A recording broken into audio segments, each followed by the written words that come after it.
विधानसभा निवडणुकीच्या आधी महायुती सरकारने मुख्यमंत्री माझी लाडकी बहीण योजना सुरू केली होती। या योजनेच्या माध्यमातून राज्यातील लाभार्थी महिलांना दर महिन्याला 1500 रुपये दिले जातात।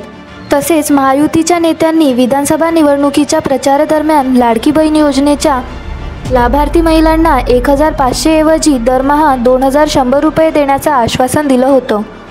मात्र राज्यात पुन्हा महायुतीचं सरकार सत्तेत आलं आहे, तरी अद्यापही लाडक्या बहिणींना 1500 ऐवजी दरमहा 2100 रुपये देण्याबाबत सरकारने कोणताही निर्णय घेतला नाही। संजय शिरसाट काय म्हणाले? राज्याची आर्थिक घडी कशी बसवायची हा विशिष्ट पातळीवरचा विषय आहे।